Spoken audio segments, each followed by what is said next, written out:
आशीष और स्वागत है आपका मेरे खास कार्यक्रम राजनीतिक गलियारा में। महाराष्ट्र में जो बवाल हुआ वो सबने देखा।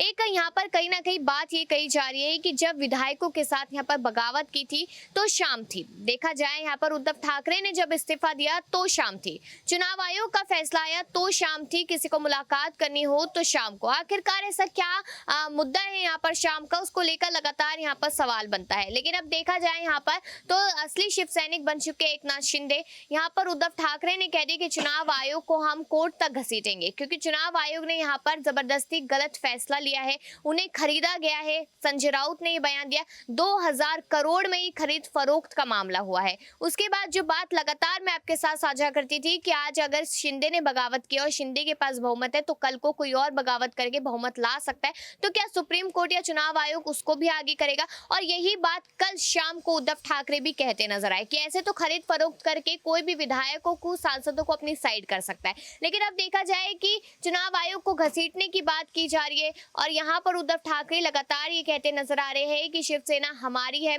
6 दशक से वो चिन्ह हमारा रहा। नाम भले ही उद्धव ठाकरे यहाँ पर यानी कि एकनाथ शिंदे को मिल जाता, लेकिन चिन्ह नहीं देना चाहिए था। ये बात यहाँ पर खड़ी हो रही है। तो मुद्दा यहाँ पर घूम फिर के यही आ जाता है कि आखिरकार ये जो फैसला हुआ क्या वो सही हुआ या नहीं हुआ? अगर एकनाथ शिंदे शिवसेना को छोड़ते भी हैं तो किन शर्तों पर छोड़ेंगे और क्यों ही छोड़ेंगे? और अगर आने वाले समय में यहाँ पर बीजेपी उन्हें साइडलाइन कर देती है 1% तो क्या होगा?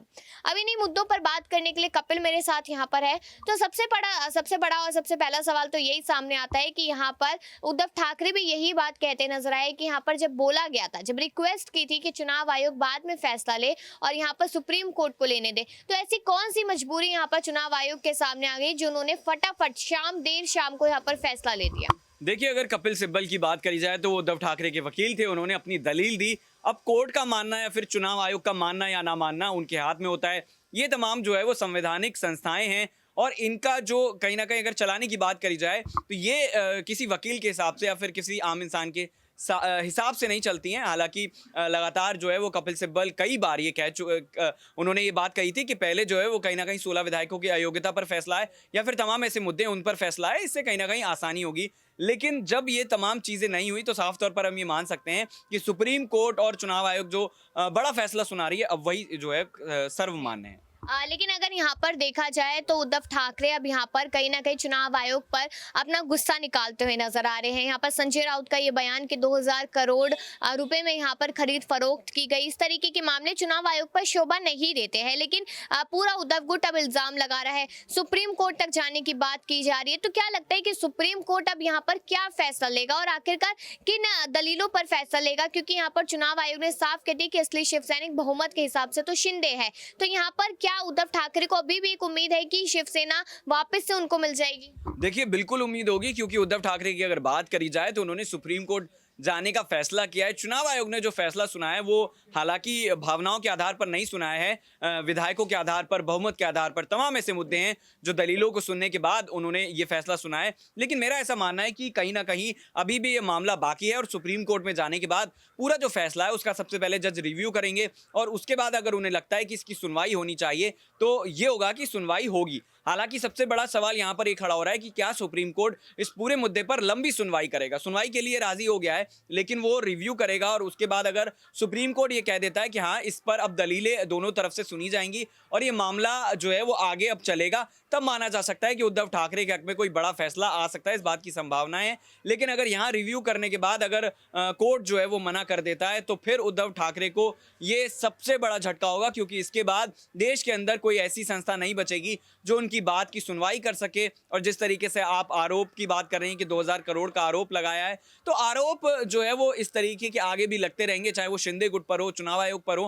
हालांकि सुप्रीम कोर्ट पर इस तरह की टिप्पणी शिवसेना, माफ कीजिएगा, उद्धव ठाकरे नहीं करेंगे।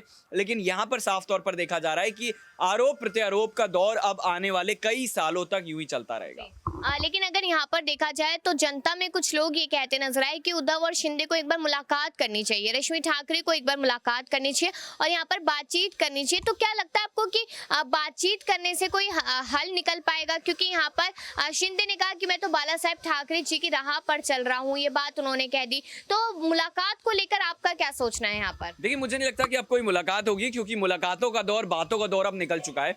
जब शिंदे के विधायक बागी हुए थे, उन्होंने पार्टी छोड़ी थी, उसके बाद मुझे लगता है कि कहीं ना कहीं अगर एक बड़े लेवल पर कोशिश की जाती तो शायद कुछ हो सकता था। लेकिन अब वो अगर शिंदे की बात करी जाए तो वो मुख्यमंत्री बन चुके हैं, तीर कमान से निकल चुका है। और तीर कमान को लेकर जो हम लगातार बात कर रहे हैं कि जो लोगो है, जो चिन्ह है, वो शिंदे गुट के पास जा चुका है, पूरी शिवसेना शिंदे गुट के पास जा चुकी है।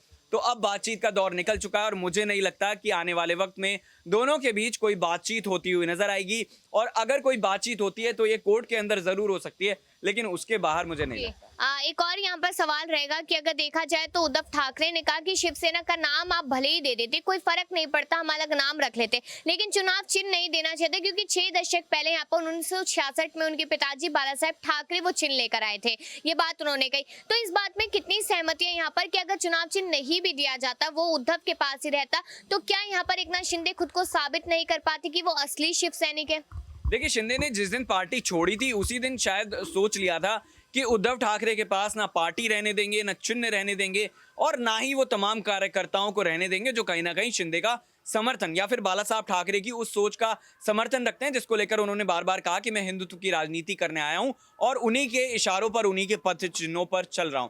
तो साफ तौर पर यह माना जा सकता है कि जिस तरीके से लगातार हम तमाम चीज़ों को होते हुए देख रहे हैं, आने वाले वक्त में इस तरह की और चीज़ें होती हुई दिखाई देंगी। और जो बचे कुछ कार्यकर्ता हैं जिनको लेकर उद्धव ठाकरे लगातार ये दावा करते रहे कि शिव सैनिकों का प्यार बिकाऊ नहीं है, ये तमाम चीज़ें हमें देखने को मिलेंगी। शुक्रिया कपिल। यहाँ पर एक और सवाल मेरा अब्रार से यहाँ रहेगा। अब्रार भी मेरे साथ यहाँ पर मौजूद है, क्योंकि महाराष्ट्र को लेकर लगातार आपके साथ खास रिपोर्ट भी साझा करते हैं, और कहीं ना कहीं अगर इस पूरे मामले को देखा जाए तो यही बात आ जाती है। आपको क्या लगता है, सीधा सवाल है, कि जो एकनाथ शिंदे ने यहाँ पर सारी चीजें छीन ली एक तरीके से उद्धव ठाकरे से, और उद्धव ठाकरे के पास ना चिन्ह बचा ना पार्टी, और अब तो मातोश्री जाने की भी बात हो रही कि वो भी उनके हाथों से चला जाएगा, तो क्या ये सब कुछ सही हो रहा है यहाँ उद्धव के साथ? देखिए, जिस तरीके से एक अंदेशा था लगातार इस पूरे मामले को लेकर के सत्ता पक्ष के साथ होने की वजह से कहीं ना कहीं इसका जो है वर्चस्व ज़रूर देखने को मिलता है। और जाहिर सी बात है कि अब इसके बाद उद्धव ठाकरे का रुख क्या होता है। देखिए, इस पूरे मामले में जो है राजनीतिक रूप से या तो उद्धव ठाकरे की जो सियासी ताकत है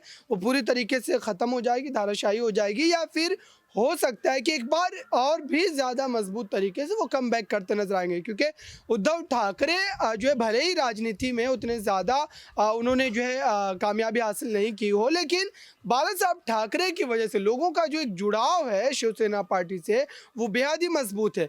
भले इस वक्त बीजेपी लगातार एकनाथ शिंदे को आगे करके कहीं ना कहीं मजबूत दिखाने की कोशिश कर रही है, लेकिन इस पूरे खेल में अभी भी एक आप कह सकते हैं कि बड़ा रुख बाकी है। चुनाव के समय जनता का मिजाज और जनता किस तरीके से एकनाथ शिंदे या उद्धव का साथ देती है, वो सारी चीजें तय करेंगे कि महाराष्ट्र का सियासत आगे किस तरीके से बढ़ेगा। वो चीज डिसाइड करेगी यहाँ पर कि महाराष्ट्र की जनता आखिरकार चाहती किसे है, यहाँ पर उद्धव को या फिर शिंदे को। क्योंकि अगर सर्वे के हिसाब से देखा जाए तो जनता का रुख यहाँ पर पूरी तरीके से उद्धव के पक्ष में ही आता हुआ नजर आ रहा है। अब आने वाले समय में देखना होगा कि जब चुनाव आयोग यहाँ पर कहीं ना कहीं सुप्रीम कोर्ट के कटघरे में खड़ा हुआ नजर आएगा, तो क्या क्या यहाँ पर खुलासे होते नजर आते हैं, और क्या अभी भी कोई चांस है कि शिवसेना यहाँ पर वापस से उद्धव की हो सकते हैं या फिर नहीं। अब इस पर अपनी राय जरूर दीजिएगा, और बाकी ऐसी खबरों के लिए देखते रहिए नेक्स्ट 9 न्यूज।